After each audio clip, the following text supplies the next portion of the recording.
আসসালামু আলাইকুম, কি অবস্থা সবার? আশা করি সবাই ভালো আছেন। এখন পর্যন্ত আমি পাইথনে প্রায় 20টা টিউটোরিয়াল বানিয়ে ফেলেছি এবং এখন পর্যন্ত আমরা ফাংশনের আর্গুমেন্টস নিয়ে keyword arguments, variable length arguments, variable length keyword arguments এসব নিয়ে আলোচনা করেছি। আজকে আমরা আলোচনা করব হচ্ছে গ্লোবাল এবং লোকাল ভ্যারিয়েবল নিয়ে। তো ভ্যারিয়েবলকে আমরা অলরেডি জানি। তো এখন গ্লোবাল এবং লোকাল ভ্যারিয়েবল হচ্ছে দুইটা জিনিস। যেমন গ্লোবালটা হচ্ছে এমন একটা ভ্যারিয়েবল যে কোনো ফাংশনের বাইরে ডিক্লেয়ার করা থাকবে এবং যে কোনো ফাংশন থেকে একে কল করা যাবে।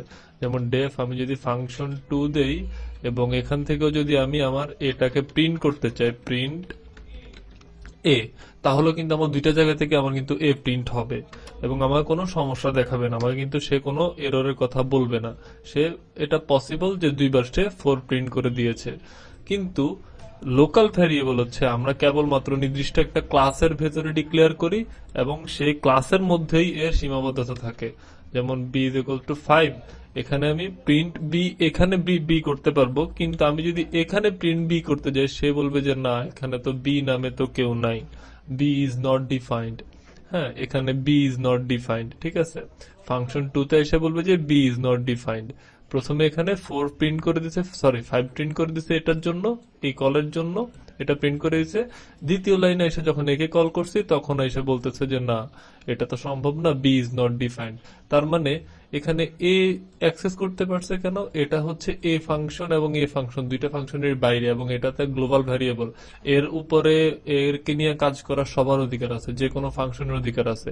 কিন্তু যেটা কেবলমাত্র এই নির্দিষ্ট ফাংশনের ভেতরে ডিক্লেয়ার করা আছে ওইটা নিয়ে কেবলমাত্র ওই নির্দিষ্ট ফাংশনই কাজ করতে পারবে, এর বাইরে কোনো ফাংশন এটা নিয়ে কাজ করতে পারবে না। এটা হচ্ছে লোকাল ভ্যারিয়েবল। Local variable. আচ্ছা, এখন আমি ফাংশন 2টা ডিলিট করে দেই। আচ্ছা, এখন চিন্তা করেন, আচ্ছা এখন তো আমরা এ একটা ভ্যারিয়েবল তা অলরেডি আমরা বলছি যে এখানে আছে। তো এখন এটার মান আমরা চাইলে নতুন করে আবার এ দিলে, এখানে যদি আমরা আবার নতুন করে এ ডিক্লেয়ার করি, এখন এই যে এর মান আমরা 10 দিলাম। এখন বলেন তো আসলে পাইথন কি করবে? পাইথন কি কনফিউজ হয়ে যাবে যে আমি কি 10 প্রিন্ট করব নাকি 4 প্রিন্ট করব? যেহেতু গ্লোবাল ভ্যারিয়েবলের মান একবার আমরা 4 দিয়েছি, এখানে 10 দিয়েছি। পাইথন আসলে লোকাল ভ্যারিয়েবলটা তার কাছাকাছি যেটা, তার নিজের যেটা আগে সেখানে আগে, তাই সে 10 প্রিন্ট করবে। সে কিন্তু এখন আর এটাকে প্রিন্ট করবে না। এখন এখানে আরেকটা সমস্যা হচ্ছে, আমরা যদি চাই, আমরা যদি চাই যে এ নিয়ে কোনো কাজ করব, যেমন এ, তো যেহেতু এটা এ থেকে আমরা এখানে অ্যাক্সেস করতে পারি, তো আমরা যদি চাই যে এ সাথে 10 যোগ করে আবার এতেই রাখবো, যেমন তাহলে 14 হওয়ার কথা, এটাও তো সম্ভব হওয়ার কথা। কিন্তু পাইথন এবার বলবো যে না, এটা সম্ভব না, আনবাউন্ড লোকাল এরর।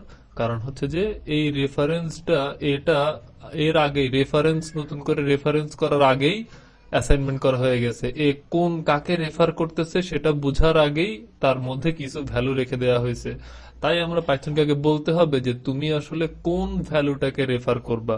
আমরা তো চাচ্ছি সে গ্লোবাল ভ্যালুটাকে রেফার করুক, গ্লোবাল এই ভ্যারিয়েবলটাকে সে রেফার করুক। তাই আমরা একটা কিওয়ার্ড দিয়ে দিয়েছি গ্লোবাল।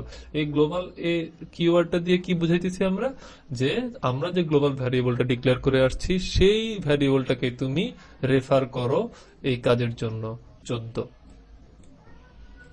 এই হচ্ছে গ্লোবাল গ্লোবাল কিওয়ার্ডের কাজ এবং এই হচ্ছে গ্লোবাল এবং লোকাল ভ্যারিয়েবলের কনসেপ্ট। এখন আমরা দেখলাম কিভাবে একটা গ্লোবাল ভ্যারিয়েবলকে একটা লোকাল ভ্যারিয়েবল, লোকাল স্কোপের মধ্যে কাজ করানো যায়। তো অন্যদিকে আমরা যদি চাই যে একটা লোকাল ভ্যারিয়েবল তার স্কোপের বাইরে গিয়ে কাজ করুক, তখন যেমন আমি যদি এখানে বলি, এখানে আমার আরো একটা ফাংশন, আমি আচ্ছা গ্লোবাল এ, এখানে আমি একটা এ ডিক্লেয়ার করলাম হচ্ছে 5। এখানে আমরা আমাদের গ্লোবাল ভ্যারিয়েবলটা বাদ দিই 5। এখানে আমি আরো একটা ফাংশন, এটার মধ্যে একটা নেস্টেড ফাংশন ডিক্লেয়ার করলাম, ফাংশন 2 ইজ ইকুয়াল টু 10। এখন আপনি বলেন তো, আমি যদি এখানে ফাংশন 2 কে কল করি, আমি যদি এখানে ফাংশন 2 কে কল করি, তাহলে কি প্রিন্ট হবে? প্রথমে প্রিন্ট হবে 10, তারপরে প্রিন্ট হবে 5।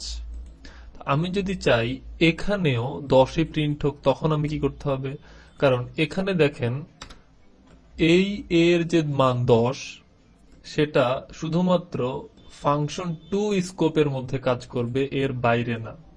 তো যখনই এর মানে এখানে 5 হয়েছে, এখানে আইসা আবার 10 হয়েছে, যখনই সে প্রিন্ট করে এই স্কোপ থেকে বের হয়ে গিয়েছে, তখন সে আবার এর মান 5-এ ফিরে গিয়েছে। এটা হচ্ছে তার প্রমাণ। এখন আমরা যদি চাই যে না, তুমি এর মান 5-এ ফিরে যাইও না, তুমি নতুন করে যে আমরা মানটা রাখছি, নতুন করে যে তোমাকে মান অ্যাসাইন করছি, সেটা নিয়েই তুমি বাইরে আসো, সেটা নিয়েই তুমি তোমার আগের স্কোপে ফিরে আসো, মানে এই যে বড় যে এই যে মেইন ফাংশন ফাংক নামে যেটা, সেটার মধ্যে আসো। মানে এখানে আমরা যদি 10 আউটপুট চাই, তখন আমরা কি করতে হবে? তখন আমরা এই এ কে আমরা নন লোকাল বানায় দিতে হবে। উপরে দিয়ে আমরা বলে দিতে হবে যে এই এটা আসলে নন লোকাল, মানে আমার এখানে লোকাল না, নন লোকাল এ, নন লোকাল এ। তখন দেখবেন হচ্ছে এখানেও আমার 10-ই প্রিন্ট করবে, এখানেও আমার 10-ই, দুইটাই 10 প্রিন্ট করতেছে। আলটিমেটলি আমরা এ ভ্যালুটার মান চেঞ্জ করে ফেলতে পারছি কিভাবে? এভাবে এটাকে নন লোকাল বানায় দিয়ে তখন আমরা বলেছি যে হ্যাঁ, এই ভ্যালুটাকে যে রেফার করতেছে এটা আমার লোকাল না, মানে এটা হচ্ছে এই ভ্যারিয়েবলের লোকাল, মানে আমার ভেতরের লোকাল না, এটা আমি মূলত আমার আপার যেই ফাংশন, সেই ফাংশনের ভ্যালুটাকে আমি রেফার করতেছি। তো এই হচ্ছে নন লোকাল কিওয়ার্ডের কাজ। তো আজকে এই পর্যন্তই। ধন্যবাদ। If you didn't subscribe my channel yet, so don't forget to hit the subscribe button. Thank you.